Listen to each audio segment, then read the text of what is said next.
Tomorrow is chasing new adventures and following them everywhere. Fly Emirates. Hello, tomorrow. கிராமங்களின் வளர்ச்சிக்கு போக்குவரத்து கட்டமைப்பு முக்கியமானது. சரியான போக்குவரத்து அமையாத சூழலில் அந்த கிராமம் பல நெருக்கடிகளுக்கு முகம் கொடுக்க நேருகின்றது. கிழக்கு மாகாணத்தில் திருகோணமலை மாவட்டத்தில் உள்ள தோனா கிராமத்தின் வீதி இணைக்கப்படாமையினால் ஏற்படும் பிரச்சினைகள் குறித்து இன்று நியூஸ் ஃபர்ஸ்ட் ஆராய்கின்றது. திருகோணமலை மாவட்டத்தில் கிண்ணியா பிரதேச செயலாளர் பிரிவில் உள்ளது தோனா கிராமம். மட்டக்களப்பு பிரதான வீதியிலிருந்து இக்கிராமத்திற்கு செல்லும் சுமார் 250 மீட்டர் தூரம் கொண்ட வீதியே இது.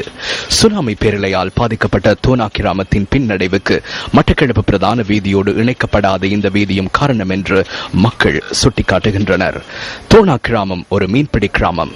பிரதான வீதி காப்பால் உள்ள கடலுக்கு செல்ல ஒரு குலைந்திருக்கும் இந்த வீதியை தான் மக்கள் பாவிக்கின்றார்கள். இதால பிரயாணம் செய்கின்ற மக்கள் மிகவும் கஷ்டப்படுறாங்க.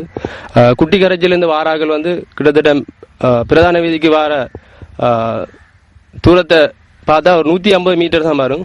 ஆனா இந்த இதுக்கு மெயின் வீதிக்கு வாரத்துக்காக வேண்டி கிட்டத்தட்ட 2 கிலோமீட்டர் சுற்றி வர வேண்டிய தேவை இருக்கு. எனவே நாங்கள் நிறைய பேர்ட்ட இது சம்பந்தமா சொன்னோம். ஆனா இன்னும் செஞ்ச பாடு இல்ல.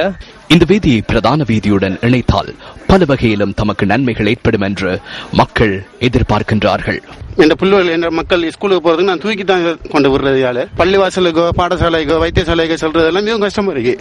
பல வருடங்கள் அதனால நாங்க மிகவும் சிரமப்பட்டிருக்கோம். கடத்தொழில்காரர்கள் இதால வாரவங்க மற்றவங்களோட காணியாலையும் மற்றவங்களோட வீட்டு வருவாலையும் போறதால பல பிரச்சனைகளையும் சிரமத்தில் நாங்கள் எதிர்நோக்கி கொண்டிருக்கோம்.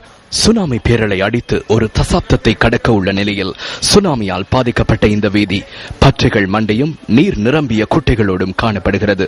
இந்த வீதியை புனரமைத்து இணைப்பதன் மூலம் நுழம்புகள் பெருகி சுகாதாரமின்றி காணப்படும் இப்பகுதி சுத்தமாவதுடன் தோனா கிராமம் அபிவிருத்தி அடையும் என்றும் இந்த கிராம மக்கள் குறிப்பிடுகின்றனர். முதல்ல இது நல்ல பிரபலியமான வீதி தான் இருந்தது. ஆகவே இது மட்டக்களப்பு வீதி ஒன்று இருக்கு. அந்த வீதிக்கு போறோம்னா ஒரு மைல் தூரம் பின்னால சுத்தி பத்தி மெயின் ரோடுக்கு வரணும்.